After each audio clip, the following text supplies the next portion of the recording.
listening to the Blue Raider Podcast, presented by Gold's Gym of Tennessee.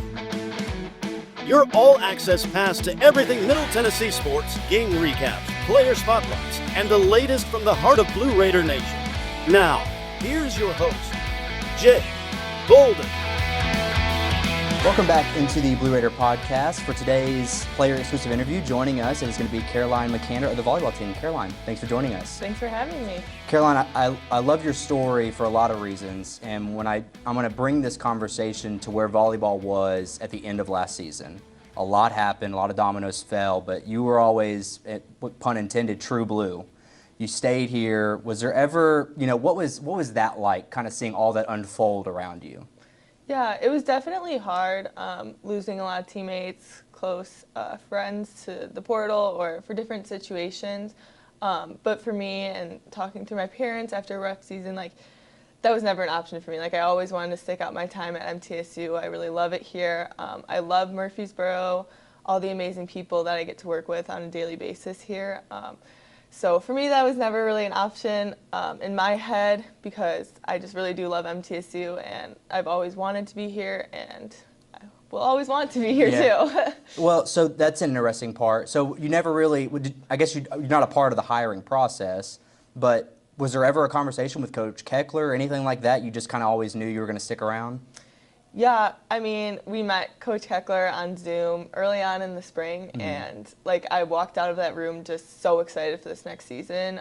She is awesome. She has really turned this program around into something that everyone wants to be a part of, and everyone wants to be a part of for 4 years now too.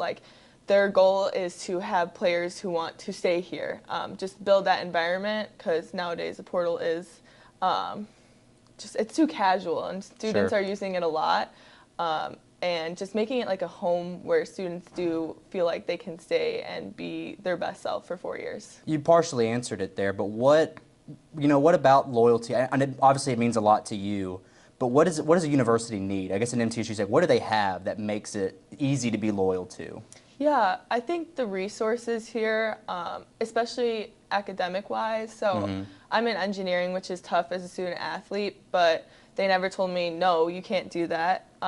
They always said, we'll find resources. We'll give you tutors to make this work. We'll give you extra study time on the road to make this work so that you can get a really good degree and still succeed in athletics too.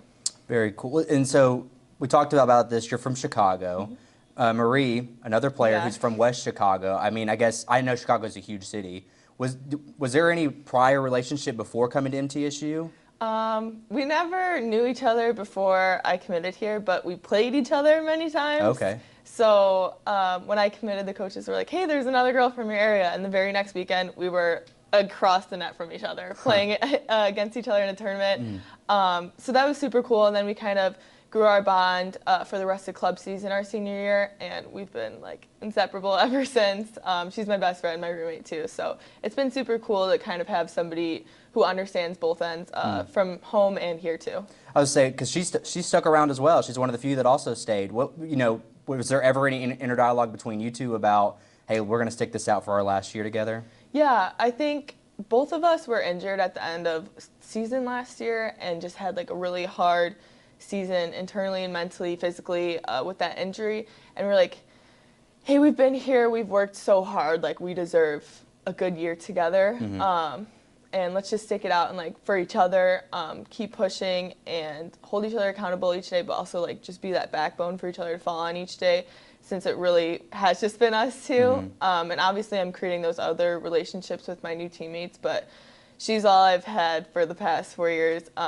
She's been a staple there, so I'm super grateful for her and our time that we shared here. I'll go ahead and build off that, jump ahead on my note sheet here, but there's 17 players on roster. You have 8 freshmen, 6 upperclassmen.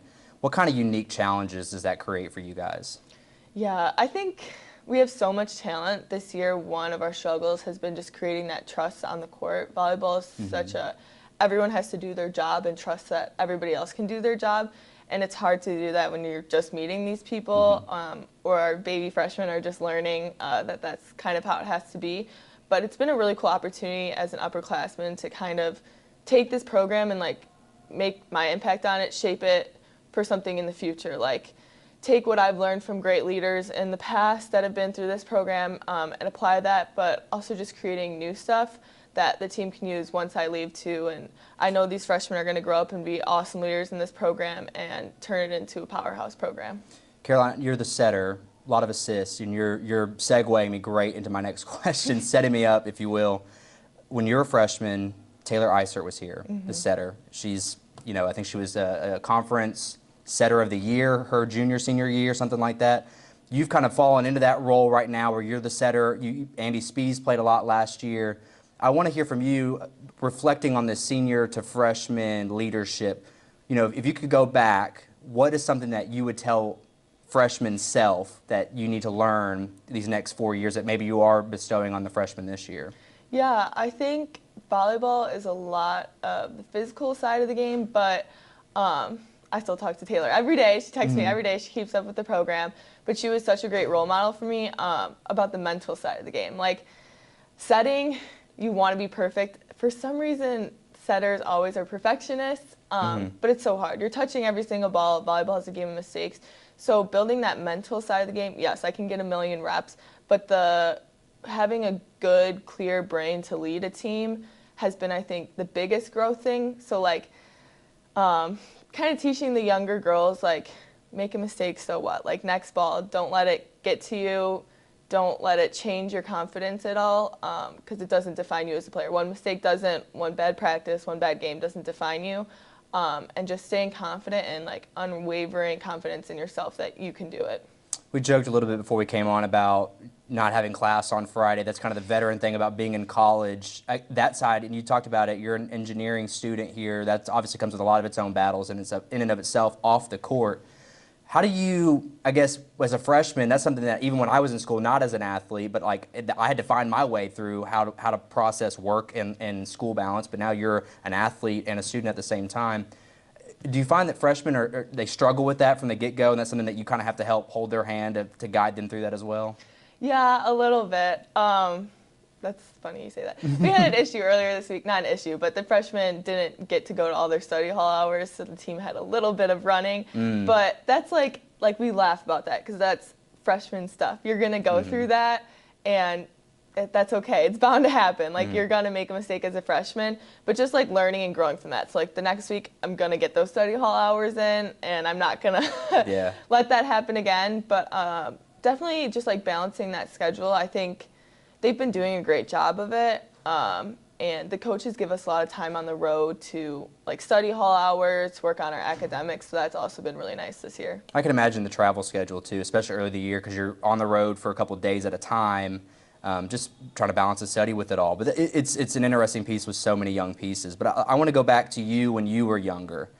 Volleyball, from what I can tell, has always been your sport. I guess at what point did you know, hey, I could do this at a Division I level? Yeah, I think probably my freshman year of high school, I came in. I went to, like, a powerhouse volleyball high school. So, like, they're known. They rank top 10 in the country every year. Like 20 state championships now, just a crazy school for volleyball. And I came in as a freshman, just a little baby freshman, and I was on JV, and the coach is like, we're putting you in a leadership role. I need you jump setting by next week. Like, they kind of just threw me into it, and I loved it. Like, I was like, this is like, I love the pressure of this. This is awesome. I love getting to kind of lead. And from there, I was like, I think this is something I want to do for a while now. Like, I don't think I'll be ready to be done in 3 years or anytime soon. And I think I just want to keep growing in that. What time, at what age did you start playing volleyball?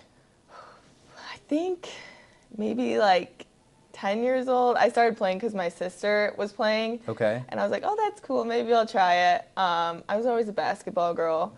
Okay. But I started playing volleyball, and I had good hands, and from there it just kept going. Right. No, that's interesting. So, because I feel like that's a natural progression. People do, ladies especially, always play basketball and volleyball. But I guess you just were married to it right when you got to play. That's an interesting story. But what aspires you? I guess at that point when you're 10 years old, you're playing at it. I guess you're good at it to continue playing it. But what aspires you to keep playing?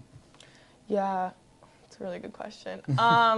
I think I really loved. It wasn't even so much the volleyball side of it, but like the sisters I was making on the team. Like, I just made so many best friends, and especially being in like a setter role, like you have to make those connections.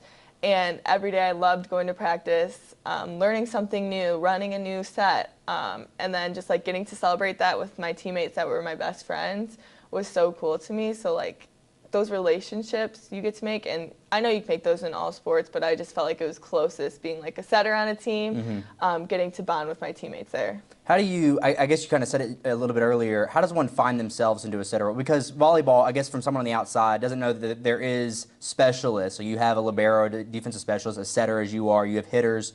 I mean, how do you find yourself as a setter versus anything else?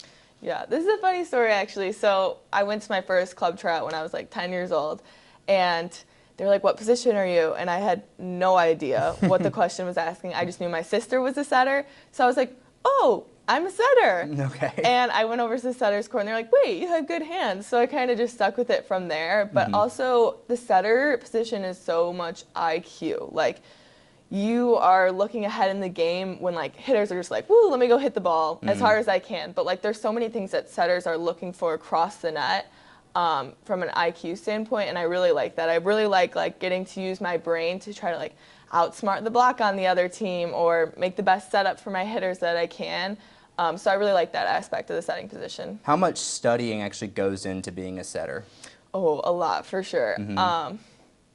Knowing who can hit from where in each rotation. So like we probably have like 10 different combinations in just one rotation out of 6 rotations. And then each game week, like you kind of got to look at the other team's block. What are they best at blocking at? Where are the holes? How am I going to put my hitters in the best situations? And then making sure that communication is going through the coaching staff too. So like, where do they see holes, and is it the same place I see holes? And how do we kind of like set our offense best up against different opponents? And each week it's completely new and a completely different team. And especially when we have like those preseason tournaments and we're playing 3 teams a weekend, it can definitely add up the brain power that you're using. So I think just putting that time to make sure I'm bridging the same connection that the coaches are to make my hitters do their best. I guess really like there is some film work involved. It's not like a just show up and play kind of situation. Yeah, definitely. Well, I to carry off of that, I always say this is funny because I'm a beach volleyball guy. When I go to Mexico, particularly at a resort, I'm a beach guy. That's where I want to be. First of all, where do you rank beach volleyball? Is it underrated or overrated in terms of like activities to do on the beach? Underrated. Underrated, right? That's what I thought. When I first went to the beach, I was like, I don't want to go out there and get sunburned, but I love it just because one, it's an activity, and there's more rules to it, like as opposed to just throwing a frisbee or throwing a football. So I think it's fun. But have you ever thought about maybe going into, because MTSU doesn't offer beach volleyball, but is that something that like I guess interests you at all? Like if you had the ability to do beach volleyball versus standard, what would you do? Oh, this is hard. I wish I could do both. I wish that MTSU did offer beach volleyball. Right. Growing up, I played beach a lot, and even in the summers, I coached kids in beach volleyball, like little camps. I used to always play in these huge tournaments near Lake Michigan in the summer with my like high school partner.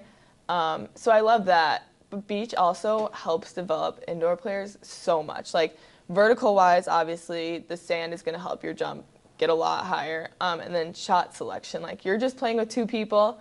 You kind of got to work out different stuff. You can't just go up and swing as hard as you can every time. Right. So like seeing the court, like I feel like when we play teams, I'm like that outside hitter is a beach player because she has some crazy awesome shots that she works in her game that I kind of just wish like I could bring over from beach into indoor season. So if I ever had the opportunity after college, I would love to get back into beach. Conseco Group has been transforming visions into reality since 1987. Known for making the impossible possible, they specialize in pre-construction consulting, construction management, design build, and renovations. With a hands-on, client-focused approach, Conseco Group consistently delivers high-quality results while maximizing investment. Based in Nashville and trusted across Middle Tennessee, their reach spans the entire Southeast. Conseco Group, building excellence, one project at a time. Learn more at consecogroup.com or call 615-298-9907. Is it fair to say then that developmentally, like if you could go back, it'd be better to start at beach, kind of learn your game from that side of things, and then take it to more of a team setting that is regular volleyball? I always encourage younger athletes to do the indoor in their indoor season, and then like their off season kind of work in some beach. So like Okay. it's hard. Volleyball is like all year round. So you play school in the fall, and then you go right into club season, which goes all the way until July. And that's a lot, especially like you need a mental break. And I don't think younger kids are getting that. So I feel like beach volleyball would be like an awesome break, but you're still growing your game. So like hand in hand, I think the two just makes a really awesome player, and like an all around player. Like you have to pass, you have to set, and you have to hit in beach. So like, if you play beach and then go to indoor, you're going to be really good at everything, not just hitting or not just setting. So I think it helps develop all-around players really well. Okay. So you're saying I'm on the right track to eventually start my own professional volleyball career. Yes. Okay. That's excellent. This is excellent news. I don't have the height figured out, but we'll get there when we get there. Yeah, there you go. Any other sport? I know you said you played basketball. I guess there's a fun question, like if you weren't playing volleyball, what would you be doing? I don't know. I liked softball. I was a pitcher. I think my issue with basketball, and I played soccer too, was I need something in between me and my opponent. Like, I would get like elbowed in the face in basketball, and I really just didn't like that. Okay. So the net really helps with that, because I am very passionate, and sometimes things get heated. So yeah, I think something where I can't be close to my opponent. A non-contact sport. Yes, for sure. Yeah. Okay. But you said you were a pitcher in softball. Yeah. Okay, that just makes sense. Again, like you're long, you have the limbs to do that. That's funny. So, but volleyball's always been your sport. Last little bit here. Again, just some fun questions. There's a picture of you on Instagram on the volleyball account. I think this was last year. You guys did pickleball. Talk about sports that have a net between you. You're wearing a Talladega Nights costume.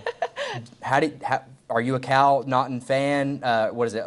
John C. Reilly, that's his character in Talladega Nights. Do you like Talladega Nights? I guess that's where I'm getting at. Yes. Okay. So me and Marie, Yeah. huge John C. Reilly, Step Brothers, anything, Okay. the other guys, with Will Ferrell, any of those like comedy movies, like we are quoting in the locker room every single day, like on the bus. Like Yeah. we just love movies like that, especially like if we have a long week of like games or practice, we'll just like come home and do homework and like unwind to like Talladega Nights or the other guys or Step Brothers, whatever it is, just like a funny comic relief movie. So is Will Ferrell your favorite actor? He's up there for sure. If you had the ability to go back and watch a movie you've seen 100 times, like Talladega Nights, like Step Brothers, or would you find something new that Will Ferrell was in? Which way would you find yourself gravitating? Are you more for like the new, or are you more for like the nostalgic stuff? Nostalgic stuff for sure. Okay, that's Give me interesting. Step Brothers any day. I've probably seen it 7,000 times, and I will still laugh at every single time. Is that the one movie you know every line to? Oh, yeah. That's funny. Yeah. That's funny. Like somebody will say one word, and me and Marie on the dot, like immediately a quote from Know the movie. everything from Step Yes. Brothers. What other interests are you into?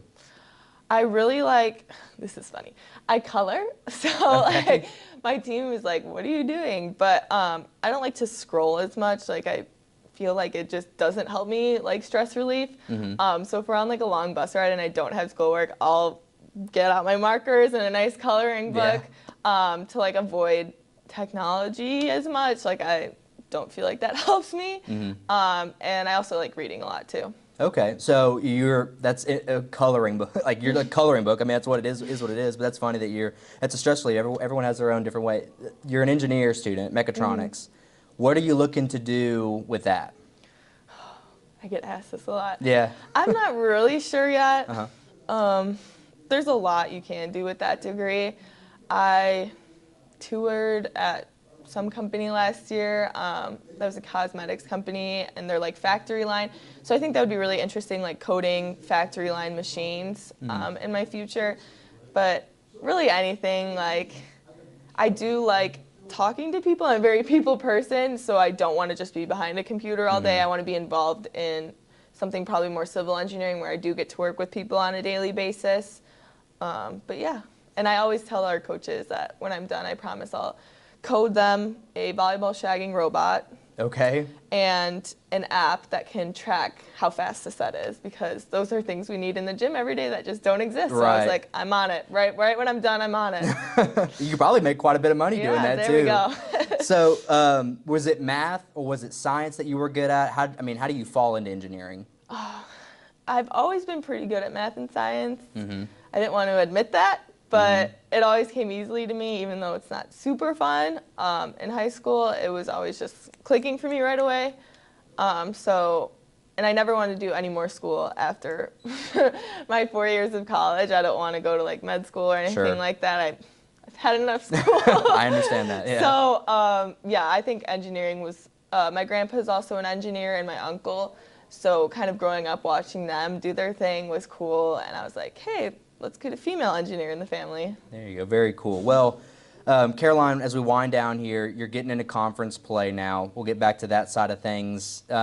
I guess you have to be impressed with how things. I certainly been impressed because going into the year, I wavered a little bit. It's a lot to rebuild. But you guys, you're coming out with a winning record thus far. How do you feel going into conference play, and what is it going to take to kind of keep this momentum? I feel great. It was a really great start to the season. Some games didn't go our way, but they were good battles, and we never really just backed down, which is sometimes things you'll see with a brand new team. I think being able to easily adapt is going to be our biggest thing. So like we're playing different opponents every weekend, being able to like recognize something they're doing and change our side of the court to help that. And then also just keeping a really positive energy in the gym. It's really easy with a ton of new players to like be on your little own islands and like be harsh on yourself for mistakes, but that doesn't really do you good on the court. So like we've been really focusing on keeping the positives bigger than anything negative in the gym. So like celebrating our successes 3,000 times more than how much we feel the impact of a negative mistake. Well, we're excited to see what this team can do this conference play tonight. They're on the road at Jacksonville State at 6 p.m., but they return back to the Alumni Gymnasium this Tuesday. That's the 7th against Tennessee State at 6 p.m., so we look forward to seeing them there. Caroline, once again, thanks for joining us. Thank you for having me.